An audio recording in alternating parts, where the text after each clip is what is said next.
this one. Until Dawn and everything. Well, we'll talk about Until Dawn and everything.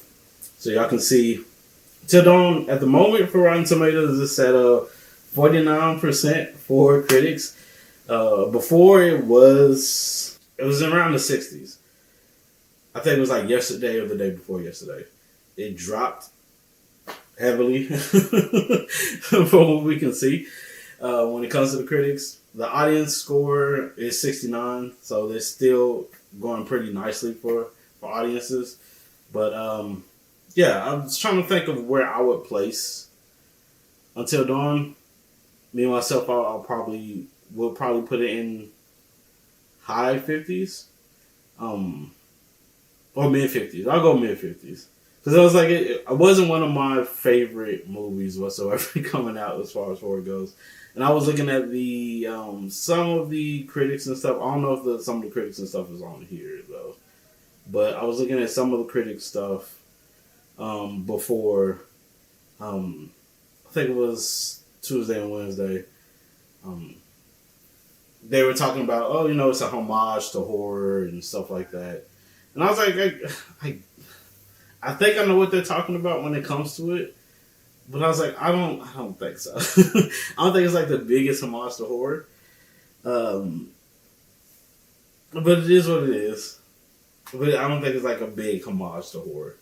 But it's alright. It's a decent watch. It has a lot of references and stuff to the game. So it's still there. There's a character from the game that's in it. And you do see files and stuff. You still have some of like the Wendigos and stuff as you can see through the trailer. But it wasn't, just being honest, it wasn't what I was hoping for when it comes to the whole,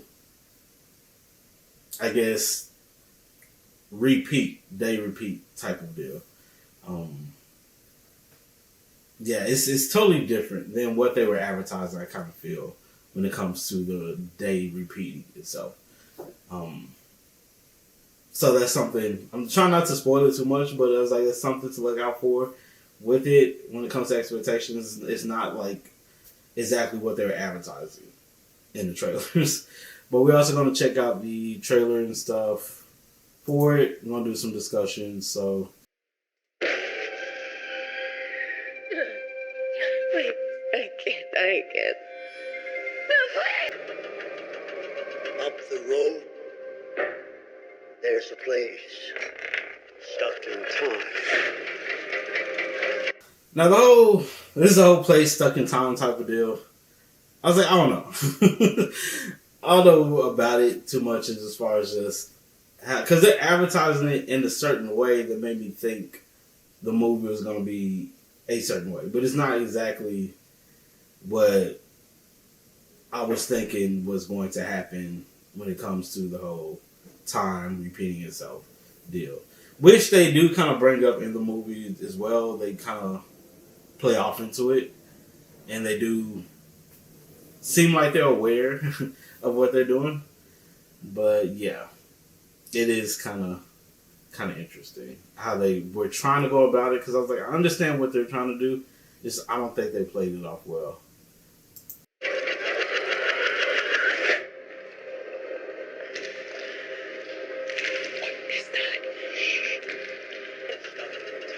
But the night is never the same.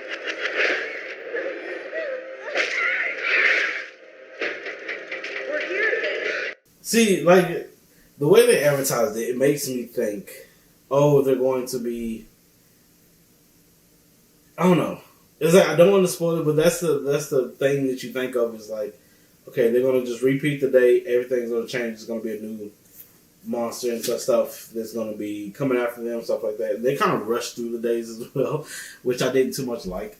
I didn't like the rushing through a lot of the stuff that they did do when it comes to the days and the changing and the monsters and stuff. But it was alright.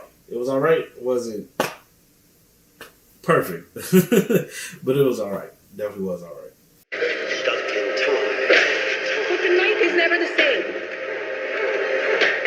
Something new is trying to kill us. Something new is trying to kill us. What is that? What is that? We're here. If you want to... And it does a lot of stuff as far as just like horror tropes typically do. That's it. That I don't like. And what makes me angry is just like dialogue and stuff. I didn't too much like the dialogue of how they were just going about it. Like a lot of stuff just angers me when it comes to watching these characters do the stuff that they do. It is like, okay, all right, but dialogue was an issue for me. The choices and stuff they made. You would think that they would be trying to figure out different stuff that's happening and try to see what works and what doesn't when it comes to how you can escape. But they kind of rush that in through like dialogue, and they give away much in dialogue by the villain of the film giving away a lot. And it's like, oh, okay.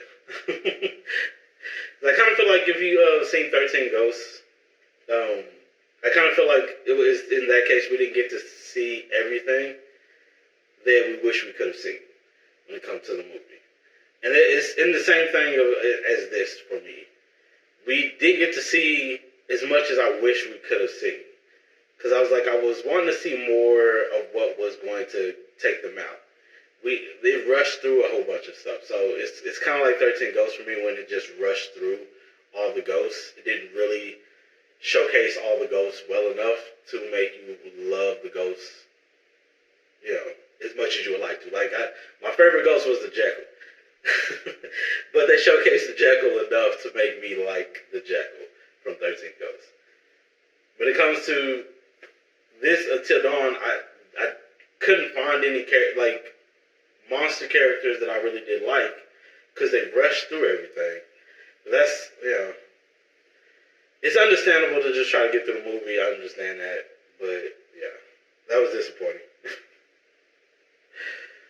Survive. Oh my God. We have to make it until dawn. I want out. Up the road, that's where people get into trouble. Into heavy trouble up the road.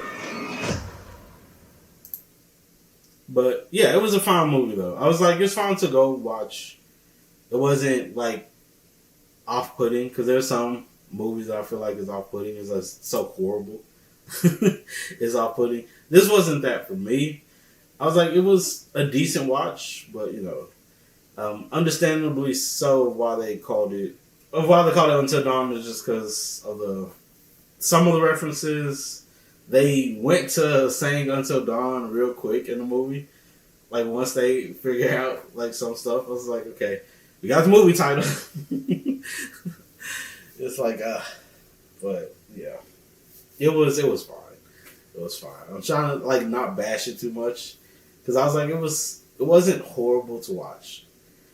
But I wouldn't buy the movie myself. I will watch it on streaming services just to see more of the references and stuff from the video game. Because I feel like there was enough references from the video game.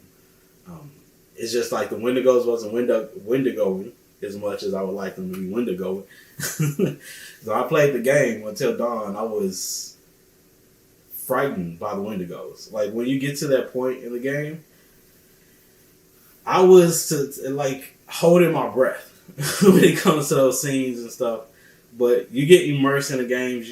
I couldn't really get immersed with this film, but I think that's also an issue when it comes to some movies and stuff. I couldn't get immersed into the movie as much as I was like the game and stuff. And you like really holding your breath. You're on a panic almost when it comes to how frightening these Wendigos and stuff are. But yeah. That's just that I guess I don't want to say can't do too much with that whole story. I probably would have just made it longer. If it was my take on it, just of trying to do it, I probably would have made it longer as far as the movie goes. But yeah, that's mostly my review for it. I still say check it out. It wasn't horrible. I still say check it out. If you like, was it worth the money? It was a decent watch. Interesting. For horror, I would definitely say, yeah. Didn't regret going and watching it. I'll say that. As far as going to the movies and spending my money on it. But